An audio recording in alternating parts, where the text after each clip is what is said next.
Hey everyone, and welcome back to the channel. Today we are diving into a passage that really challenges our motives and gets to the heart of why we do what we do.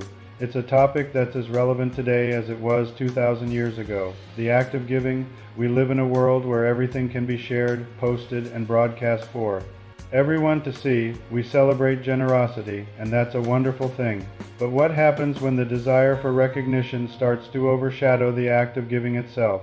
What's the real difference between giving to help someone and giving to be seen helping someone? Jesus had some incredibly powerful and direct words about this very thing. It's a teaching that asks us to look inward, to examine our own hearts. So let's get ready to explore Matthew chapter 6, verses 1 through 4 from the New International Version Bible, and unpack this profound lesson on secret generosity and the true nature of reward. Let's start by reading the first verse, Matthew chapter 6, verse 1. Be careful not to practice your righteousness in front of others to be seen by them. If you do, you will have no reward from your Father in heaven. This verse sets the stage for everything that follows. Jesus starts with a warning. Be careful. This isn't just a casual suggestion. It's a serious call to pay attention. He's talking about our righteousness, which in this context refers to our acts of religious devotion, things like giving, praying, and fasting. These are good things, things we are encouraged to do. But Jesus immediately introduces a critical condition, the intention behind these acts. He says, don't do them in front of others to be seen by them. The problem isn't the public nature of the act itself. Sometimes acts of kindness are unavoidably public. The problem is the motive. Is the primary goal to get applause, likes, and validation from people? If that's the case, Jesus is crystal clear. You will have no reward from your Father in heaven. It's a stark statement. It implies that godly rewards and human praise are often mutually exclusive. You can have one or the other, but it's difficult to chase both at the same time. This verse forces us to ask a tough question right from the start. Who is my audience? Am I performing for the crowd, or am I serving God? Now let's move on to verse 2. So when you give to the needy, do not announce it with trumpets, as the hypocrites do in the synagogues and on the streets, to be honored by others. Truly I tell you, they have received their reward in full. Here Jesus gets specific. He uses the example of giving to the needy. Notice he says when you give, not if you give. He assumes that giving to those in need is a normal part of a believer's life. But then he describes a specific kind of giver, the hypocrites. In ancient Greek theater, a hypocrite was an actor, someone playing a role, wearing a mask. Jesus uses this powerful image to describe people whose religious acts are just a performance. He says they announce it with trumpets. Now historians debate whether people literally blew trumpets before giving donations, but the imagery is what's important. It paints a picture of someone making a huge, loud, ostentatious show of their generosity. They want everyone to turn their heads and say, wow, look how spiritual and generous that person is. They do it in the synagogues, the places of worship, and on the streets, the public square. Their goal is to be honored by others, and Jesus' verdict is swift and final. Truly I tell you, they have received their reward in full. What does that mean? It means the applause, the honor, the praise they got from people, that's it. That's their payment. The transaction is complete. They sought human recognition, they got it, and the account with God is closed. There's no further heavenly reward waiting for them because they already cashed their check on earth. Next, we have verse 3. But when you give to the needy, do not let your left hand know what your right hand is doing. This is one of the most famous and poetic phrases in the entire Bible. After telling us what not to do, Jesus gives us the alternative. The contrast is dramatic. We go from trumpets and public spectacles to an act so secret, so discreet, that it's as if one part of your own body is unaware of what the other is doing. Do not let your left hand know what your right hand is doing. This is obviously a figure of speech. It's a hyperbole meant to emphasize a profound point. The idea is to give so naturally, so spontaneously, and so secretly that you don't even stop to pat yourself on the back. It's about making the act of giving not about you at all. It removes ego from the equation entirely. If your left hand, your closest companion, doesn't even know, it means you're not dwelling on it, you're not congratulating yourself, and you're certainly not planning how you're going to tell others about it later.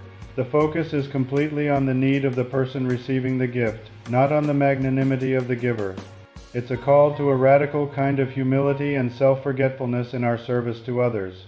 And that brings us to the conclusion of this thought in verse 4, so that your giving may be in secret. Then your Father, who sees what is done in secret, will reward you. This verse ties it all together and reveals the beautiful why behind this countercultural instruction. Why should we give so secretly? So that your giving may be in secret. The purpose of the secrecy is secrecy itself. It purifies the motive, and what happens when we give in this pure, unperformative way? Then your Father, who sees what is done in secret, will reward you. This is the heart of the passage. God is the audience that matters. While the world might miss your quiet act of kindness, God doesn't. He sees everything. Nothing is hidden from him. The hypocrite performs for a human audience and gets a temporary, fleeting reward.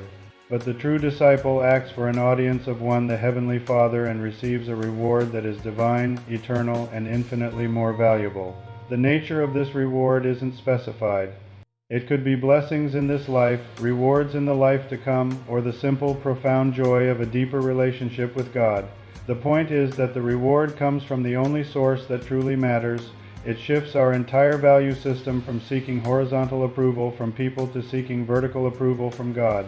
So let's put it all together. What is Jesus teaching us in this powerful little section of the Sermon on the Mount? He's drawing a line in the sand between two ways of living and two ways of giving. On one side, you have performance-based righteousness. This is about image, reputation, and public honor. It's loud, showy, and its goal is to impress people. The reward is immediate but shallow, human praise.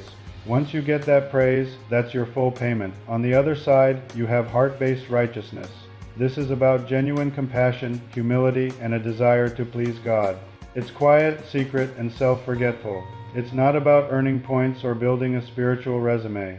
It's the natural overflow of a heart that loves God and loves people. The focus shifts from the giver to the one in need, and ultimately to God, the one who sees in secret. The reward for this kind of giving is from God Himself. It's a reward that is secure, eternal, and deeply meaningful. This teaching challenges us in our modern, social media-driven age more than ever. It's so easy to snap a picture of our good deed, to post about our donation, to build a brand around our generosity. Now, does this mean it's always wrong to speak about giving? Not necessarily. Sometimes sharing can inspire others to give and can raise awareness for a good cause. But Jesus forces us to check our hearts. What is the primary motive? Is it to lift up a cause and help others, or is it to lift up ourselves? The line can be thin, and we must be honest with ourselves. The principle of not letting your left hand know what your right hand is doing is a guiding star. It encourages us to cultivate a spirit of secret service, to find joy in acts of kindness that no one but God will ever see. It's in those quiet, hidden moments of generosity, a secret donation, an anonymous gift, a helping hand offered when no cameras are rolling, that our hearts are truly aligned with the heart of our Father, and that is where the true, lasting reward is found. It's a call to a deeper, more authentic faith, one that is lived not for the applause of the crowd, but for the approval of the one who sees in secret. Thank you so much for joining me today to explore these powerful verses. I hope this has given you something to reflect on. If you found this helpful, please give the video a like and consider subscribing for more content like this. I'd love to hear your thoughts in the comments below. Take care and God bless. Search for Jesus at HaroldSwaney for the complete library of my Bible study videos. Thank you and God bless.